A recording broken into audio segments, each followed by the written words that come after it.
Okay. Can you hear me back there, Gail? Can you hear me? Okay, thank you. We like to start on time.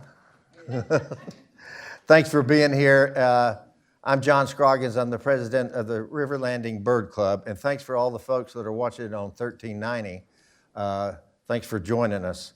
I'm sure there's hundreds of them out there stuck to their TV. I have a few announcements, and then we'll get started on today's presentation. Don't forget about our drawing contest. You may have seen it advertised around. It goes until the 1st of April, and all you have to do is have a white sheet of paper and a number 2 pencil, draw your best bird, and put it in the envelope that's at the front desk up there. I entered last year with my drawing of a chicken. It didn't win, but the judges were looking at me, and smiling every time for the next few days. So I thought I might have been competitive. Our bird club, you probably don't know this, but our bird club is up to 120 members now. Thanks to all of you for being part of this fun organization. I want to put a plug in right now for the River Landing support for the Classic Car Show that's going to be on Saturday, the 14th of May. And the Bird Club will be out there. We'll have a tent, we'll have a table, we'll have some things out there that tell who we are and what we do to support birds at River Landing. That's going to be a pretty big day for all of us here on the campus. I think you know that we have a very active Bluebird Trail.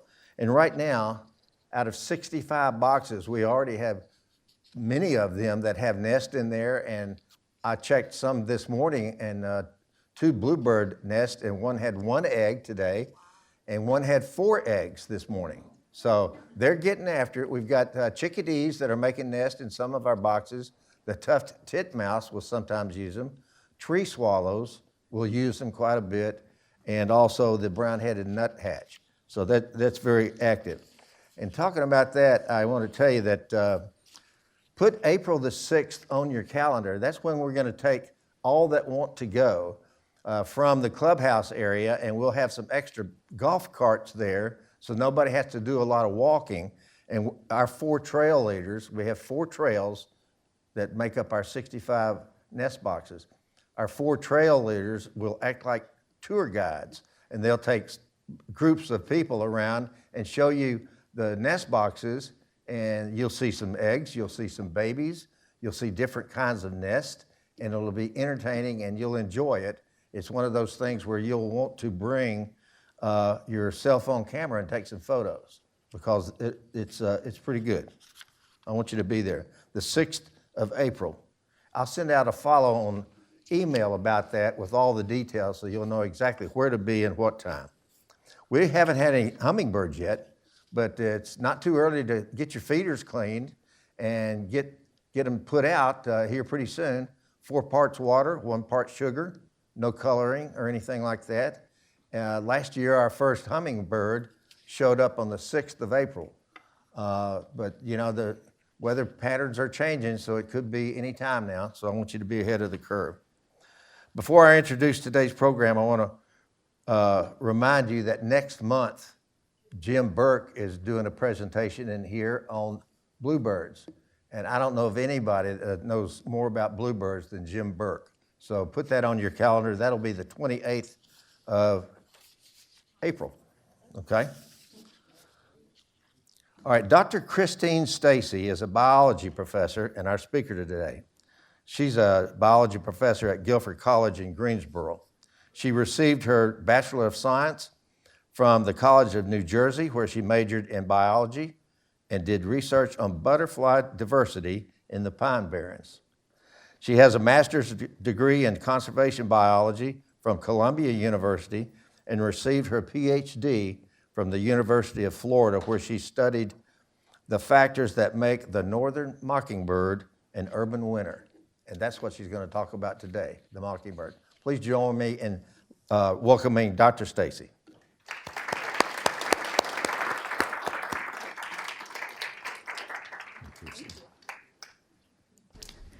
Okay, can you hear me in the back? Good, all right.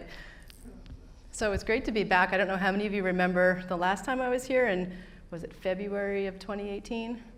And 2020, that's right. The last talk before COVID shut everything down. And so, sorry. So how many of you have been out listening to birds and wondered, what does that chirp mean? What does that tweet mean? Are they saying something? Who are they talking to? What are they talking about? And so this is something that researchers have been looking at, and humans have been asking themselves for centuries. So we do know some stuff, in particular about the alarm calls that birds make. So these are the difference between an alarm call is usually a short call, a short sound with not a lot of ups and downs in it, versus a song, which tends to be more melodious and tends to be longer. So we're talking about those short calls. So some research on the chickadee has found that they can contain information about the degree of threat posed by the predator by varying their alarm call. So we've got our chickadee here, and we've got two different owl predators of the adult chickadees. The great horned owl is a predator, but it's a pretty minor predator because they're so big, and chickadees are like tic-tac size to them, right? Whereas these guys are much smaller, and they're actually really scary to the chickadee. And so researchers, they demonstrated this experimentally back in the early 2000s, where they'll add more Ds to their chickadee call, depending on how scary or how bad the predator is. So towards your less scary predators, they'll do the chickadee, but then towards the really scary predators, they'll keep adding the Ds onto that call. So alarm calls can also contain information about the type of predator. And this is the one I think that's really interesting. So here we have the Japanese great tit. Researchers in Japan were studying this, and they found that when they give the jar call, it's directed at snakes.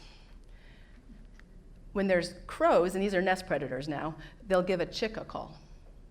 So this brings up an analogy with human language. Right? Are these birds, when they say jar, are they really saying snake to each other? Are they really saying crow to each other? So we don't know. We know that the birds respond appropriately, and they look in the right direction. So when this Japanese great tit gives a jar call, other chickadees in the area, other tits in the area will look down at the ground. And when they give the chick a call, they'll look up in the sky. So this is really intriguing. The question is, how wide, louder? What's a jar call? Oh, I can't imitate calls. It's embarrassing for everybody. It's like, it's a very harsh, short call.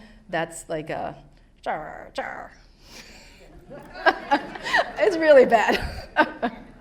And the chicka would be more like what we would think of with the chickadee kind of call. But that's a good question, and I want you to remember that when I start talking about mockingbird calls. So the question is, how widespread is this? I don't know if you realize, but the Japanese great tit and the chickadee are cousins. They're both in the Parrotidae family, so they're very closely related to each other. A lot of the research that has been done on alarm calls involves this birds in the Parrotidae family, and some scrub wrens as well, one particular species of scrub wren, and that's it. So we don't really know just how widespread this is. We know this occurs in certain species of monkeys, that they have particular alarm calls for snakes or different types of predators. We also see it in some ground squirrels and things like that, but we don't really know how widespread this is.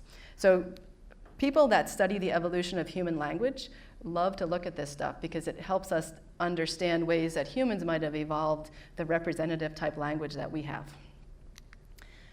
So I've been studying mockingbirds since 2004, and just, they're very vocal. And we wanted to know whether mockingbirds produce predator-specific alarm calls. So are they like the great tits where they have a call that's specific to a different type of predator? So what do we already know about alarm calls for mockingbirds? So there's 3 calls of mockingbirds that have been very well described. The first is the chat call. So this is the one that is the most common. You've probably heard it. So this time of year, when they're setting up territories, you'll hear this all the time. If you get too close to the nest, you might hear this directed at you. There's also what's called a chat burst.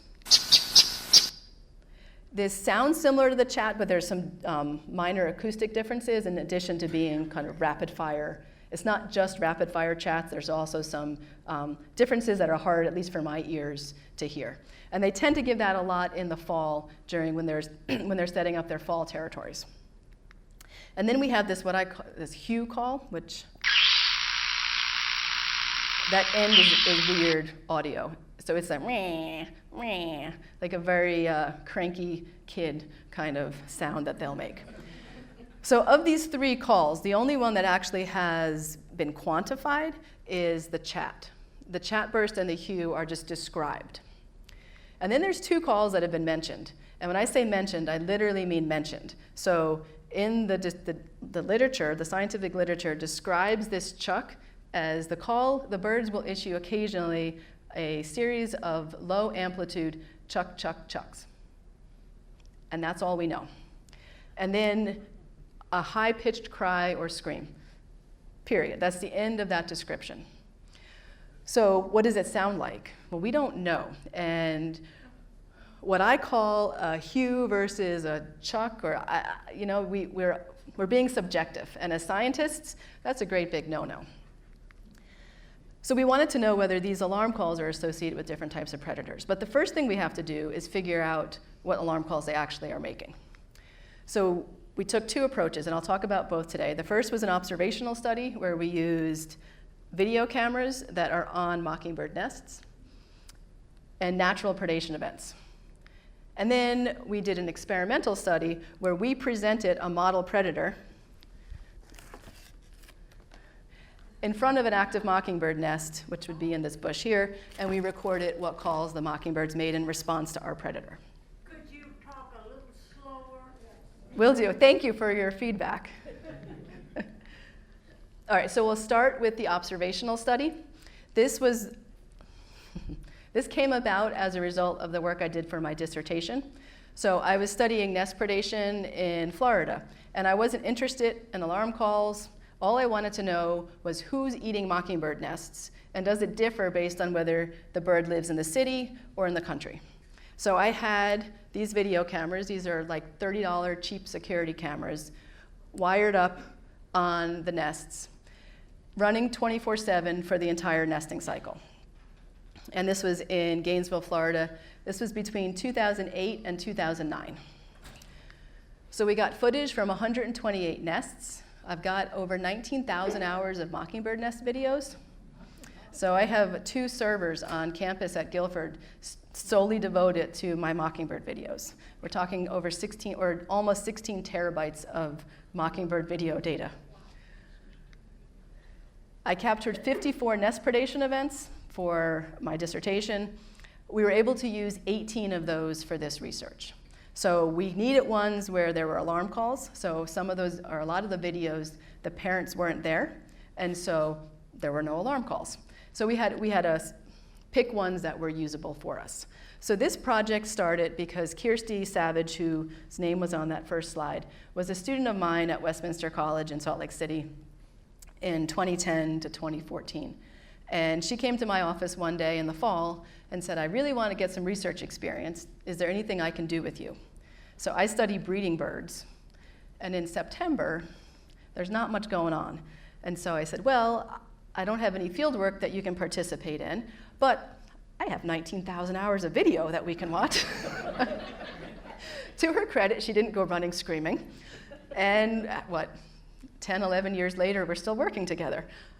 So I had just read that paper with the Japanese great tit. So that paper came out in 2011, and a couple months later, she walked into my office asking to do research. So that's how this started. So this is a video of footage from the cameras that I had on the nest there. So you hear that raspy sound in the background? That's the scream call.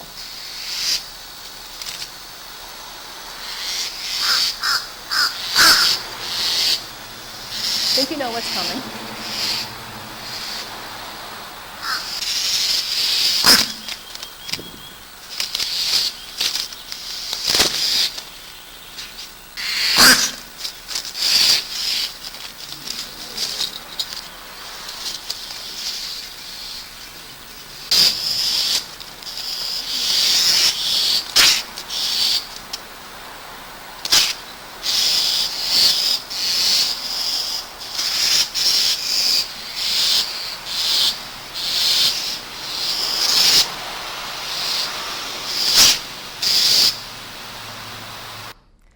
So they put up quite a fuss.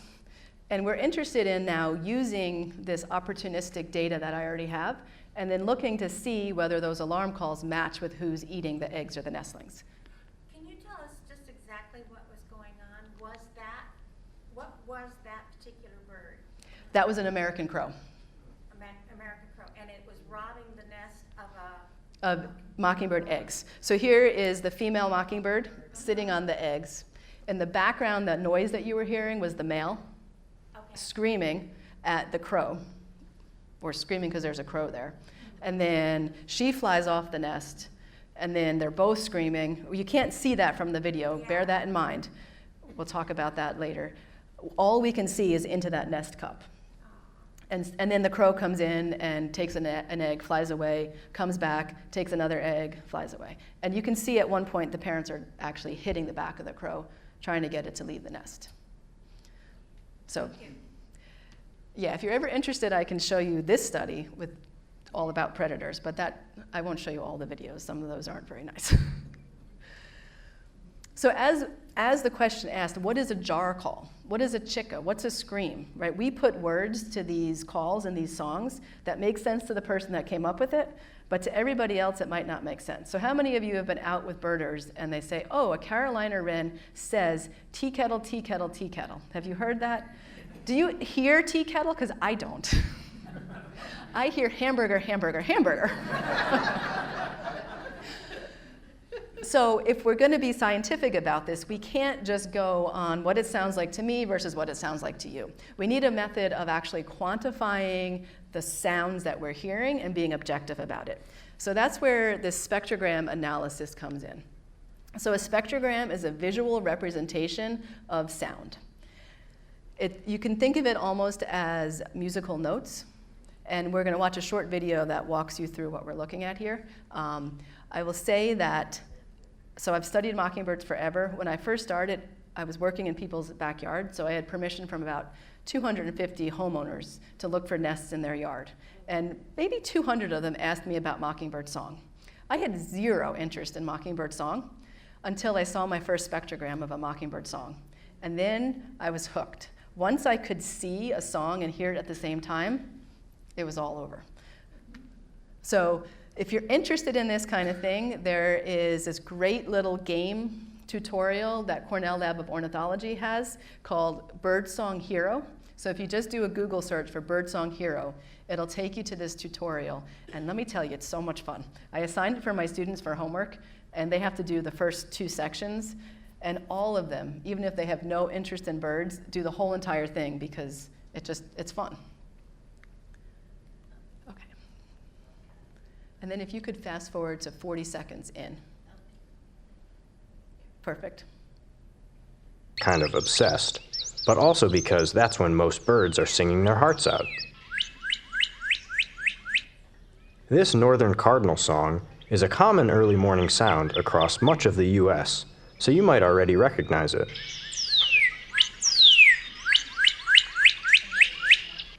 What's amazing is that the bird is performing impressive feats of vocal gymnastics with those repetitive whoops, spanning more pitches than a piano in just 1/10 of a second.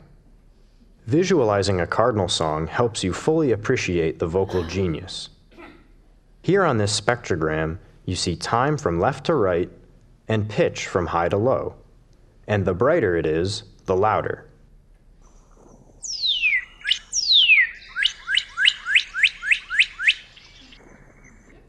Spectrograms stimulate the visual parts of our... So that's a spectrogram. Once I saw what the bird was singing, it made sense to me. So I do not have a musical ear. I'm maybe not 100% tone deaf, but I'm really close. And so, but being able to see it changed everything. And it gives scientists an opportunity to actually quantify what we're talking about with these songs. The programs that we use can measure all sorts of things. Pitch, minimum pitch, maximum pitch, the pitch where the majority of the power is being emitted, frequency modulation, so we can actually quantify what we mean by a jar or a chat burst. So what we did was we stripped the audio from the predation videos. And then we opened it in the program called Raven, which you can also download. There's a free version called Raven Lite that you can download from Cornell's Lab of Ornithology's website. If you get into this, take your cell phone out and record that cardinal that's singing outside your window, or the hamburger saying Carolina Wren, and you can open this up yourself and generate and look at it and play with it yourself. So this is the spectrogram. I usually do it in black and white because I see it easier that way. This is a very long period of time, so we're not zoomed in on the individual notes. That's why it looks really messy. So we strip the audio, we open it, and we create a spectrogram from that audio. We find the spot in the audio where the predator actually gets either the egg or the nestling, and then we go back 2 minutes prior to that, and we select each individual call that the mockingbird made in the 2 minutes prior to the nest predation event. So we didn't want to include any calls that happened after the nestlings were taken away or after the egg was taken, because we didn't know if that might change something. So we wanted to standardize it and make it before the predation event actually happened. So each of these turquoise little boxes is highlighting a single call that the bird made. The program then can give you any number of variables that you're interested in looking at for that particular selection that you made. So as I said before, we only had a spectrogram of the chat.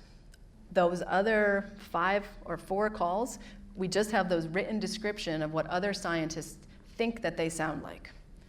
So the first thing that Kirsty needed to do for this project was actually quantify all the different alarm calls. So we got the ones that we thought we would get. We have our chat up here, and this is what a chat looks like. So here's your time down here and your pitch up there. Oops. Oh, it's not playing for me. Could you hit the little play thing?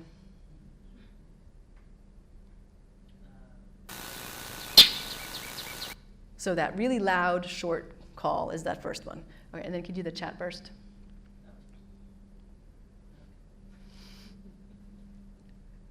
Oh, here. Nope. So there's do you see the, no, it's not letting you. There, yeah. And then the hue.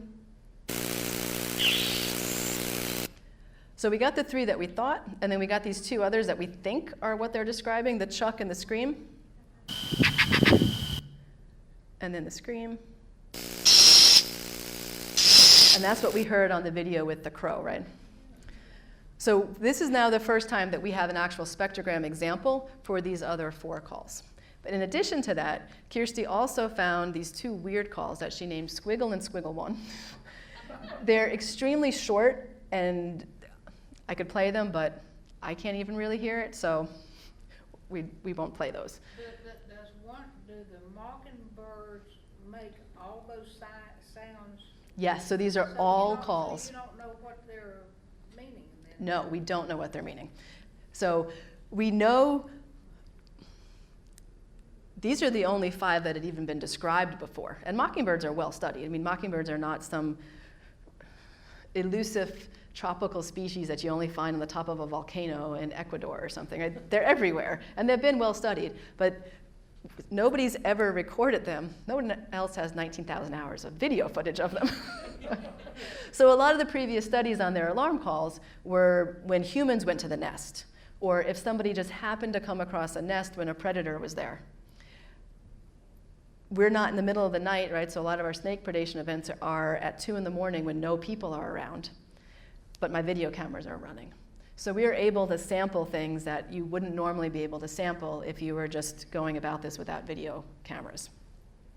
So we got these squiggles, and then we had some cases where the squiggle was combined with the hue or the scream. And to my ears, this sounds exactly like a hue and exactly like a scream. I can't even tell that there's a squiggle in front of it. So we came up with 9 different alarm calls, which we needed this as our dictionary, if you will, before we could even look to see if it's associated with who the predator is. So that's the next step. Now that we know the calls that they make and we've named them, we can see if if a particular call matches up with a particular type of predator. So what I say we, but this is Kirsty's. She was the one that got to do all the tedious, difficult work, and I got to do the fun stuff and interpret it with her. So what she did was she went through and highlighted every single alarm call given in those 2 minutes. And you might have 100 alarm calls given in the 2 minutes prior, or you might have 5. And then what proportion of them were each of these different types of calls. So here are the results. We have the type of predator on the x-axis. We have the Cooper's hawk here, the crow, house cats, and then snakes. And we couldn't always identify the snake to species. You can see that those black and white video footage is not the best quality. If I could do anything differently, it would be spend $60 and get color video. At the time, I had no idea that I was going to be using this over and over and over again. So anyway, we have the calls color-coded over here, and then the average proportion of each call given to each of the different predators. So I'll just give you a minute to look at it.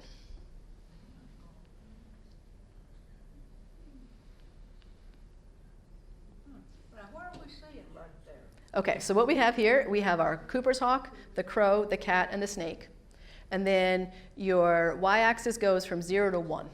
So for the snake, this green color corresponds to the chucks.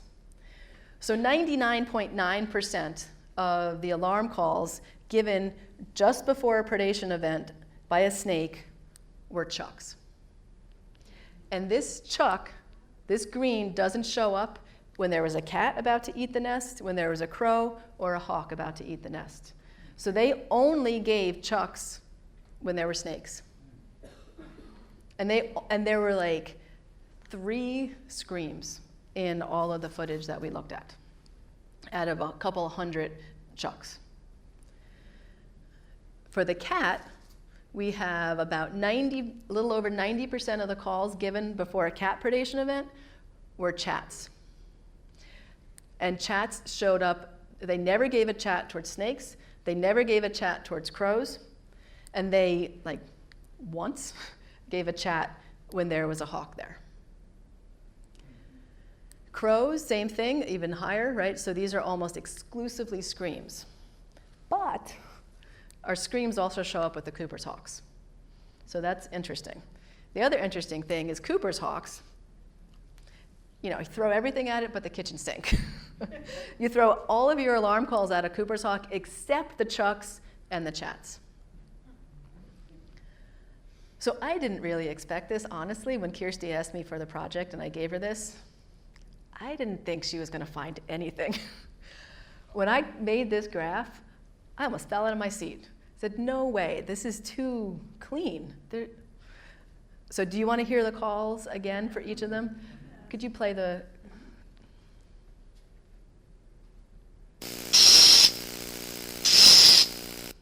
So that's the scream.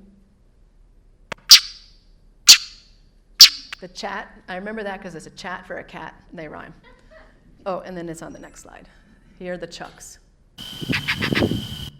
Like, chut, chut, chut, chut, chut, chut. All right. So we have a highly significant statistically, and just with your eyeballs, you can see that there's a really strong relationship between who the predator is and what the type of alarm call there is. So in this initial paper, this paper actually was just published last spring, we conclude that there is an association between the type of predator and the alarm call that they make. But correlation is not equal to causation, right? How many times have you heard that saying? This is something I try and drive into my students' head, right? Correlation does not equal causation. This was an observational study. It was an opportunistic study. We did not design it. The only reason we even have sound was because it came with the cameras that I bought. I would have bought cheaper cameras if I could that didn't have sound. And I would have really regretted that. So what we have going on here, we've got a lot of confounding variables, right? So we have an issue of nest stage. So hawks never eat eggs. So we can't test to see if it's an egg effect or a nestling effect because we only have a sample of hawks when they're at the nestling stage. So we've got this variable that could also affect their alarm call mixed in there, and we don't have any way of getting it out because we don't have a big enough sample size. We didn't design the experiment to test this. We also have no way of knowing how far away the predator is when these calls were being given. So if you think back to the chickadee, the degree of threat affects the alarm call. And so the further a crow is away from your nest, if my nest is here and the crow is across the parking lot, it's not a big threat. If the crow is right here, it's a big threat. And from that zoomed in view, we have no way of knowing how far away the predators are. And then we have issues with time of day. So some of those predation events are at night, some are during the daytime. Almost all the snake predation events are nighttime events. So maybe the chuck is a nighttime call and not a snake call. So if we really want to get at this, we need to do an experiment, a manipulative experiment. So that's what we did last spring. So I teach a 3-week field ornithology course. So Guilford has a special 3-week class where students take one class for 3 weeks. And my class meets from 9 to 12, or technically is supposed to meet from 9 to 12 in the morning and then 2 to 5 in the afternoon, 5 days a week for 3 weeks. So it's an immersion experience for the students, and we're supposed to do things. So Kirsty flew in from Utah to help with this experiment, and we partnered up with Dave Gammon at Elon University. And I'll talk about why we did that in a little bit. So the students were in charge of figuring out how to do this experiment. So we're going to diverge a little bit, and there's a difference between the sanitized science that we always hear and what it really looks like on the ground. On the ground, it's a mess. What we report to everybody is this really nice study where nothing went wrong and everything was great. That's not what real science looks like. So on paper, or really on Zoom, prior to the start of the semester, Dave, Kirsty, and I were meeting multiple days a week to plan this experiment out, because we only have 3 weeks to run this thing. So we said, all right, this is a simple experiment. Famous last words. Simple experiment. We have mockingbirds with nests, and we put some predators in front of them, and we see what they do. So we decided we wanted to do a cat, a snake, and a crow. We decided not to do the Cooper's hawk for 2 reasons, well, 3 reasons. One, it wasn't a clean signal. There was a lot of, that bar, you remember, had all those different colors in it, and it was kind of messy. The more trials you have, the more chances things are going to go wrong, right? So each nest was going to get each of these predators presented to it, but we can't present them one after the other. We have to wait X number of hours. We have to do it over 2 or 3 days, and the longer you stretch that out, the more likely the nest is to get eaten by a real predator or the babies to leave the nest. And so the more trials you add, the harder the experiment becomes, and there's some issues with statistical power as well. So we decided not to do, and then the third reason was I couldn't get my hands on a taxidermied Cooper's hawk in the amount of time that I had. So this is last spring. The State Museum was still closed, and they thought they had some dead Cooper's hawks in their freezer that I could have turned into a mount, but they weren't allowed in the building. It was COVID fun. So we didn't do that, but we needed a control. Because how do you know that the calls that they're giving are a result of the specific predator and not just the fact that there's some weird thing right in front of their nest? So we decided we would use a mourning dove as our control.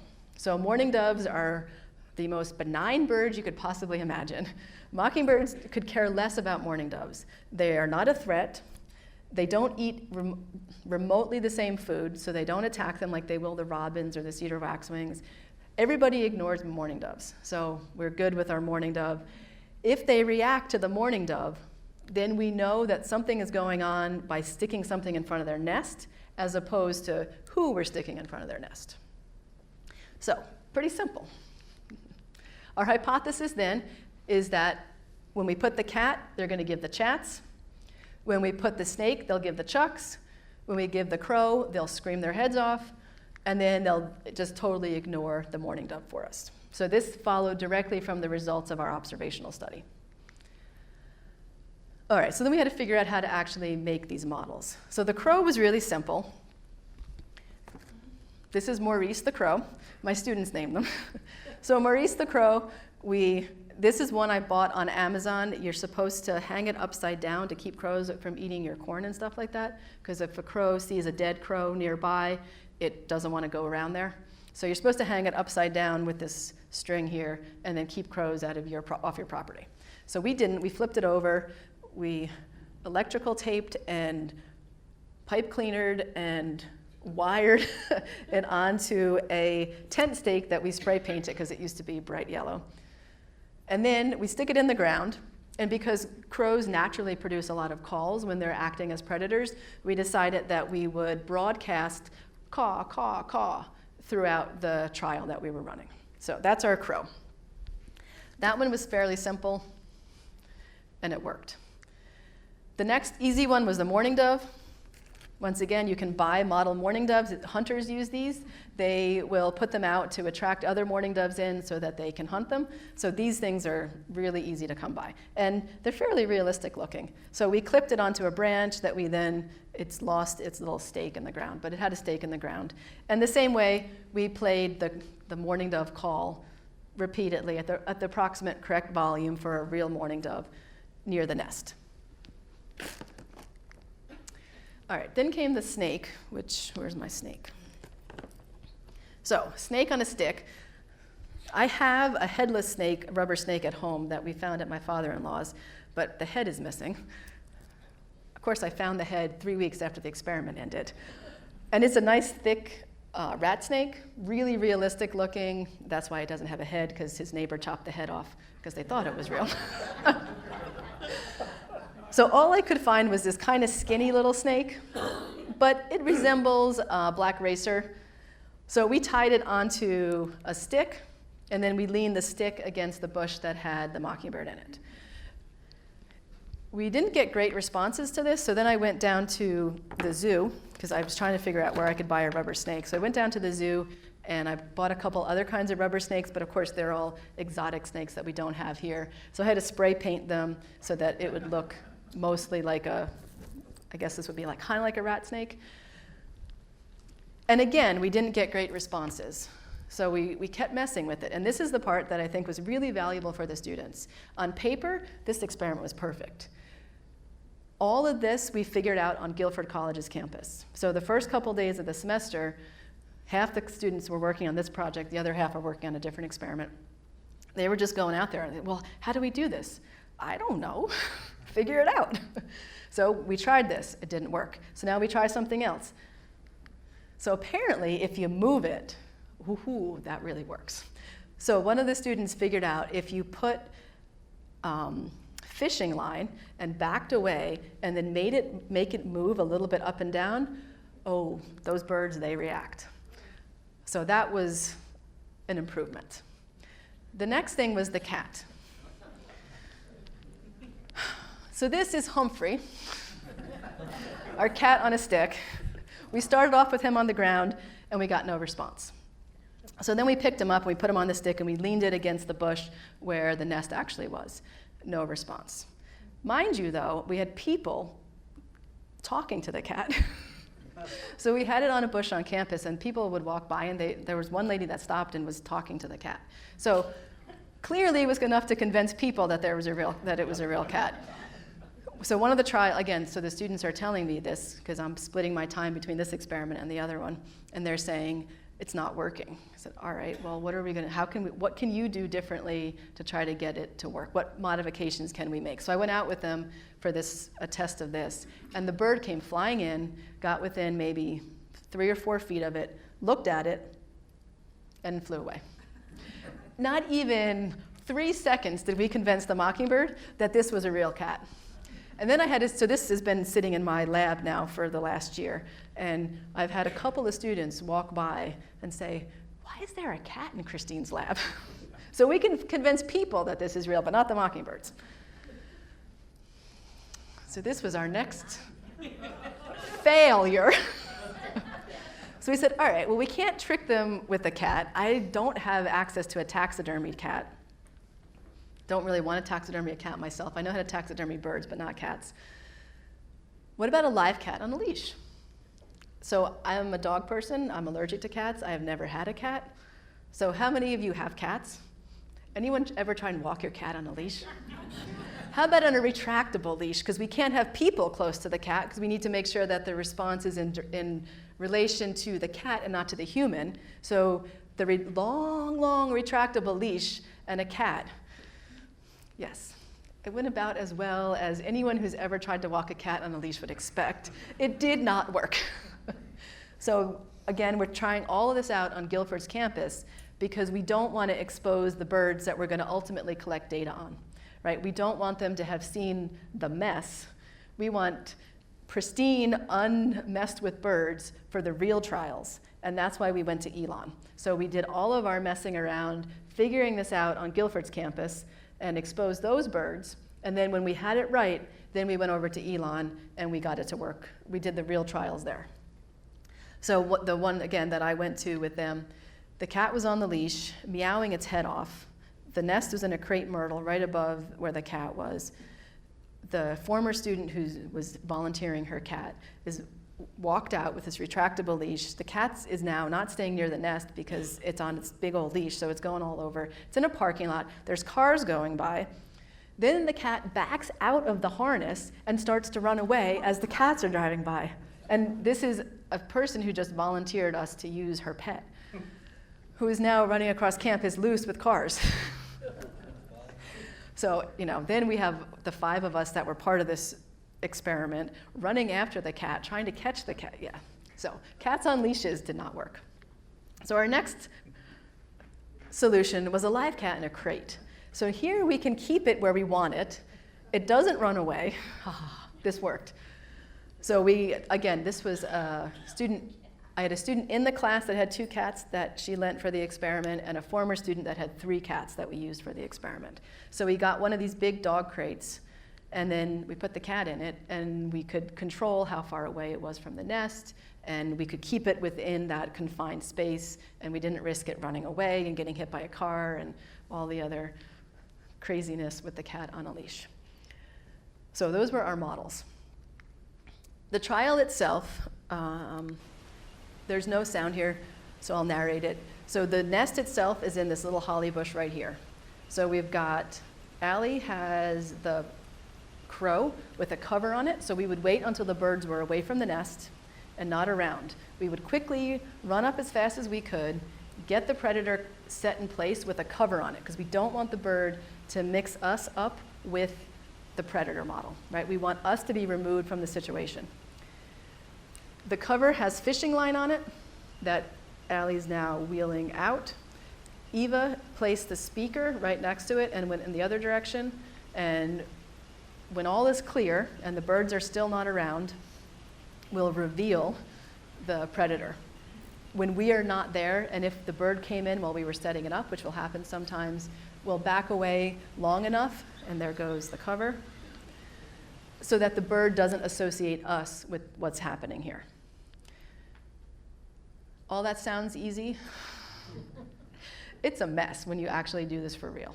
And this is something I think, the students learned problem solving, and they learned what real science actually looks like. So when I tell them science can never prove anything, they really understand why. So once we were away, and it was all clear, we revealed the model, and then we waited until the birds showed up. And then we have our professional microphone and a parabolic dish that we would then record their calls. So a trial would start either when it was obvious that the parent had noticed the model, which is what you're seeing in this one, or for the mourning dove, how are you going to know if it noticed it or not? Because it's not supposed to react to it. So we said, all right, if it's within 5 meters, or it's clear that it's noticed it, then trial officially begins. So we then record it. We recorded this for 3 minutes, all the alarm calls that were made. We used the dish, the microphone, which is where most of the data will come from, and then we had GoPros, those little video cameras, so that we could record some of the behavior as well. And there comes the second bird. So now we're going to do the same thing that we did with the first part. This is the part where I've just started this within the last 2 weeks. We're getting the audio, we're creating the spectrograms, highlighting each individual call that the bird makes and labeling it according to whatever call, right, those 9 calls that we had in the beginning. So I've gotten through maybe 4 of these recordings, that's all. But I've listened to all of them, so the results that I'm going to present are just general impressions at this point. We haven't actually quantified it yet. We got 14 complete trials where we were able to present all 4 models. And then we had 4 trials that we got either 3 out of the 4 or 2 out of the 4 that we were able to, present. So here is a sample, both the spectrogram, and then we'll play the audio of what we saw on the spectrogram and heard for the cat. I think, yeah. Okay, both of them are chatting. So that's what we expected, right? The cat got the chat. That's Dave's voice here, narrating as we're watching the video. For the crow, here's our spectrogram. I guess.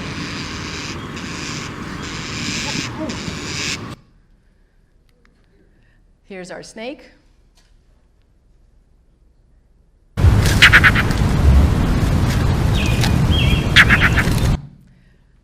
It worked. Knock me over with a feather, it worked. So this is the GoPro that was on one of the snakes. The snake is right here. You can just make out the black line of it. That's the fishing line that we're using to move it. You can see it moving.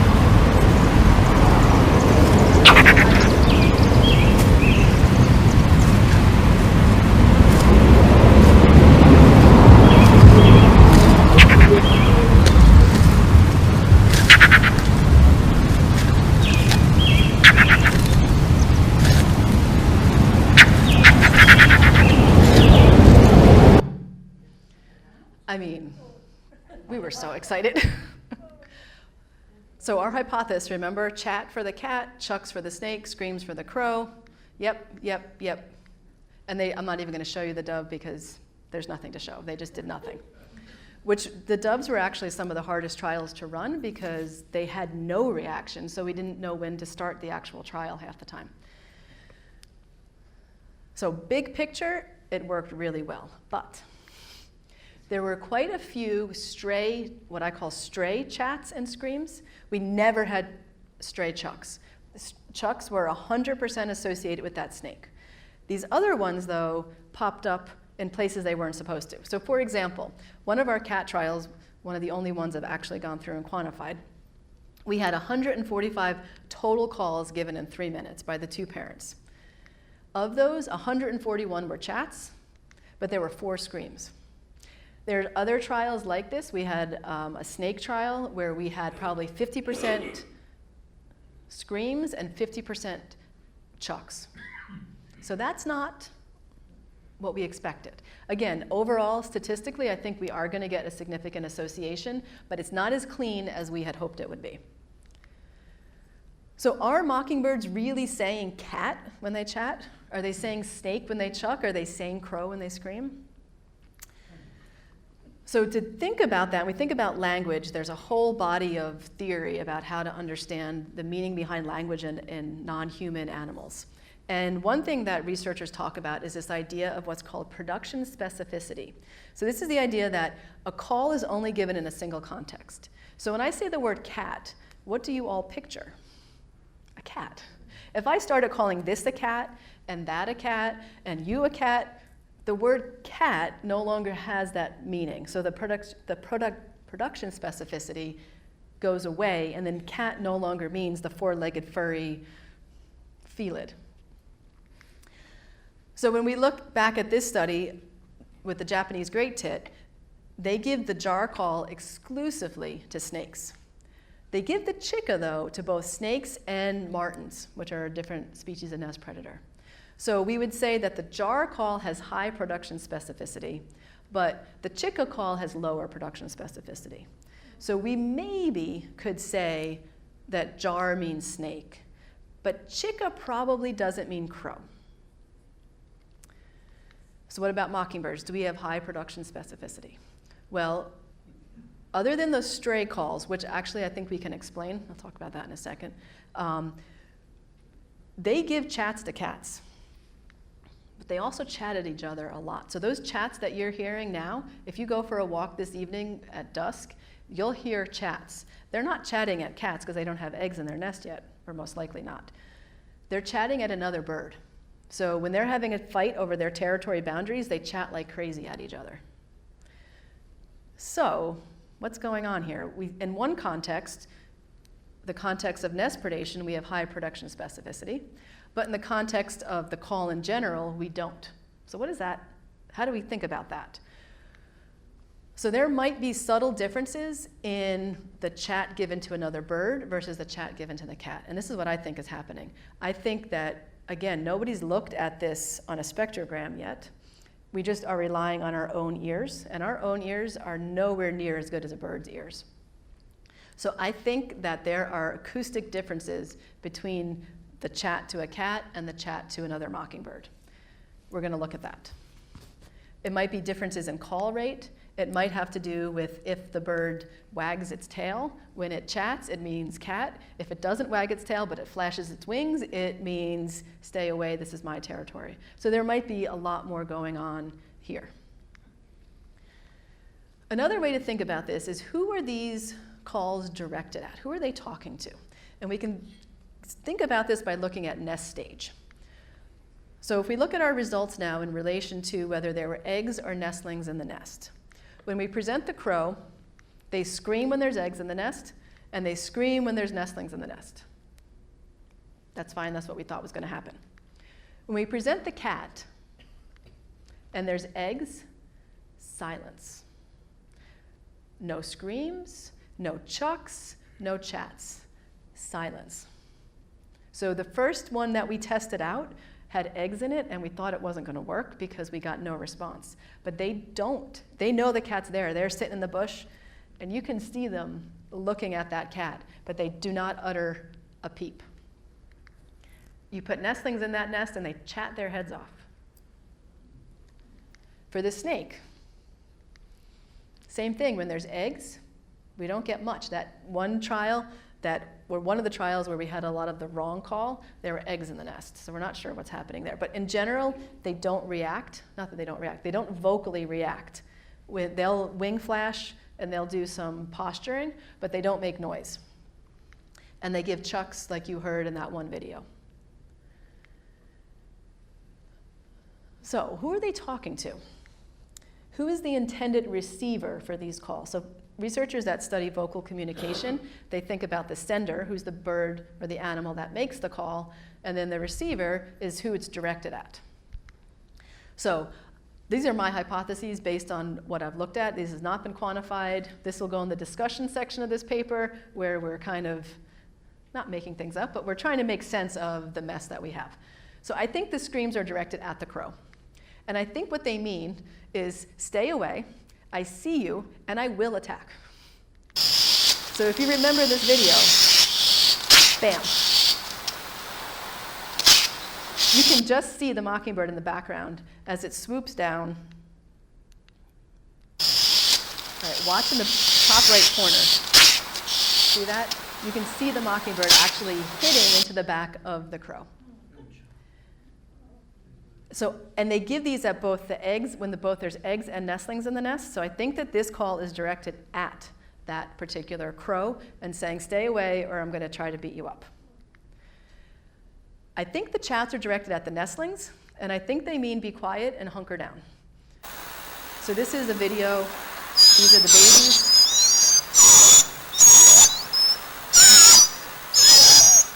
All right, I'll stop because that hurts. Nestling mockingbirds make a lot of noise, especially as they get older. If the bush shakes, they pick up their heads, they open their giant mouths, and they say, feed me.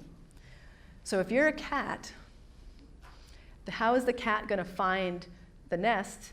Probably by listening to the nestlings. So the parent is saying, stop making noise, there's a cat.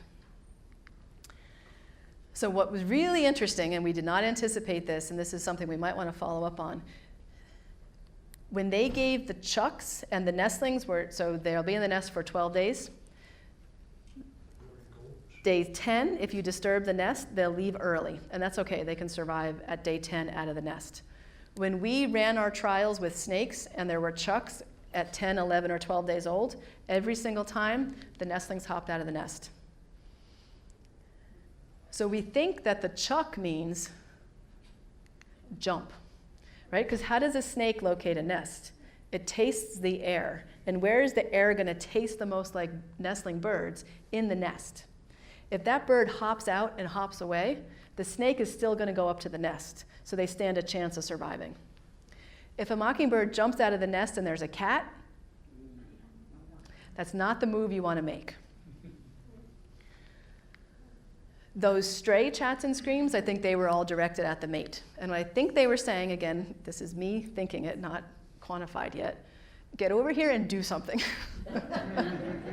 Get your rear end over here and help me deal with the situation, is what I think they're the stray chats and screams. So what we're going to do is we're going to look at the difference in acoustics between the chat that's given towards a cat and a chat that's given when there's a crow. And on the narration, I didn't play it, but they'll be, whoever's ever taking the recording will be talking, saying, okay, mockingbirds are 30 meters from the nest, sitting next to each other and chatting.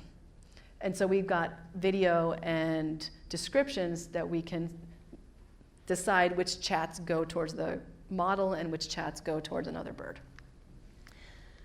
So we need to quantify these patterns. I'm giving you general impressions, not hard and fast results. We need to analyze these stray calls, and that's where Dave is going to come in. So Dave studies mockingbird song, so he's the expert on song and call analysis. So we'll kick that to his court.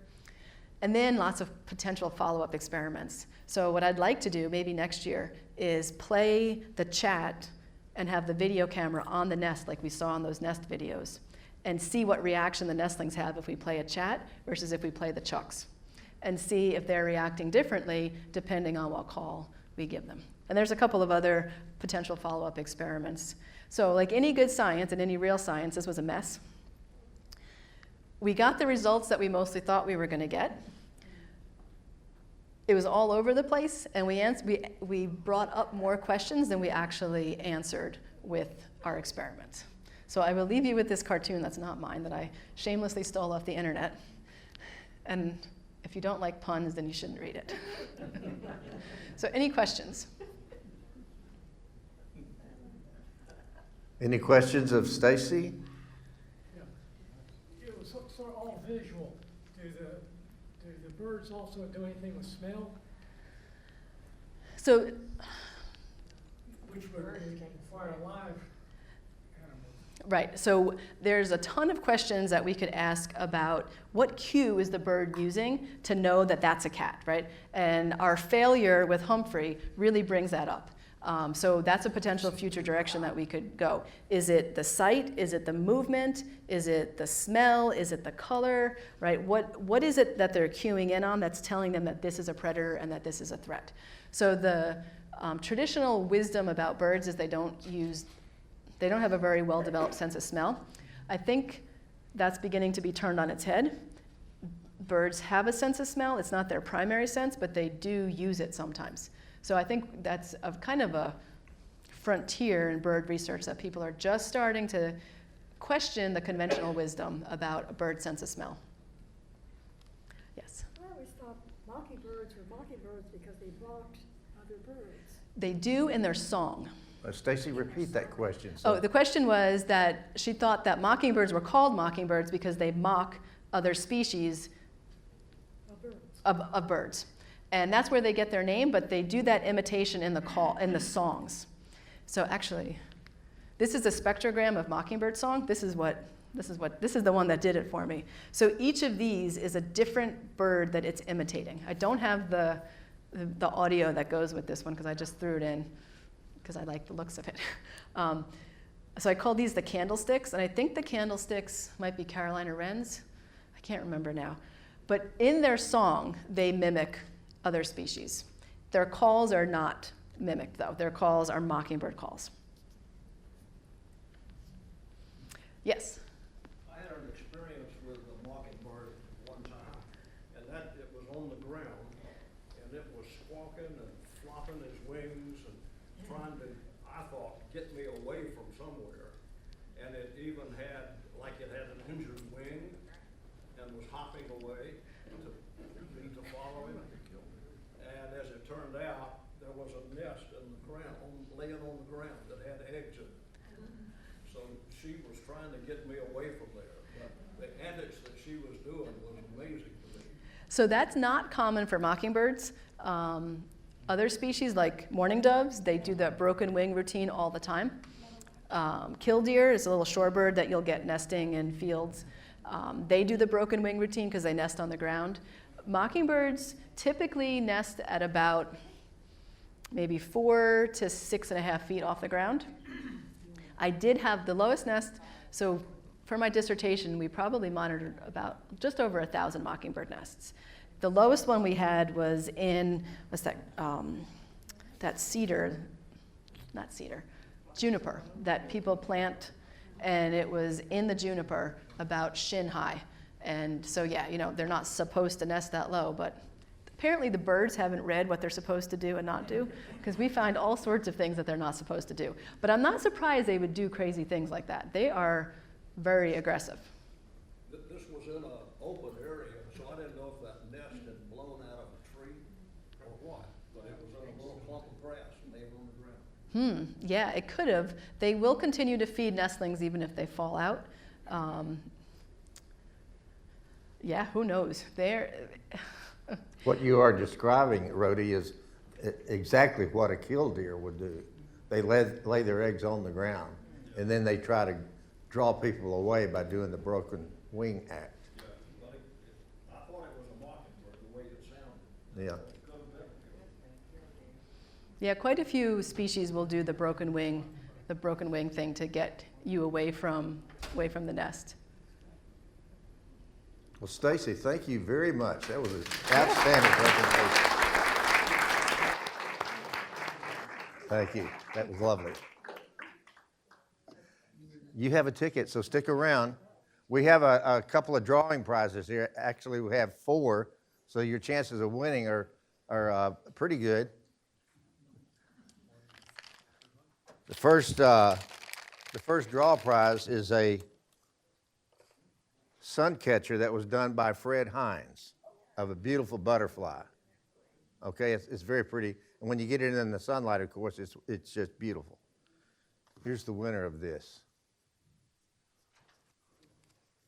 The last 3 numbers are 869. Roger, come on up here and get this. This next prize, that's Fred Hines did that. He does wonderful work, and we've given some of his stuff away before. The next prize is a car wash, okay? Donated by Jerry and Phyllis Robbins. And let's see who the winner of this car wash is. You can come by and pick up my pickup truck and take it down for me. The last 3 numbers on this is 882. Okay, Regina, got a car wash. Come on down. Don't put it back in. I won't put it back in. All right, the next thing, this was donated by the Wild Birds Unlimited. All right, it's about a $32 gift, and it's a treescape window feeder, and you stick it to the outside of your window, and it's fairly small, and it's easy to keep it filled up, clean it out, and fill it up again. It's called a tree window feeder, donated by Wild Birds, and here's the number. The last 3 numbers are 910. Okay, Betsy. Now you can re-gift any of this stuff you want to. You know, if it doesn't fit you and where you live and those things, you do with it what you will. Okay, and the last thing, I like this puzzle. This is donated by Susan Sitnick. It's 299 dogs and a cat. And it's a beautiful puzzle. Let's see who wins this. The last 3 numbers is 862. Jim, come get this puzzle.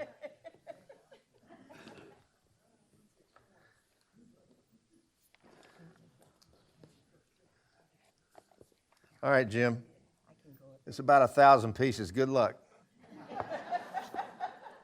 Well, thanks again, everybody, for joining us here, and come back and let's do this again in April the 28th, and we'll talk about bluebirds. Jim Burke will be the presenter. Thank you very much.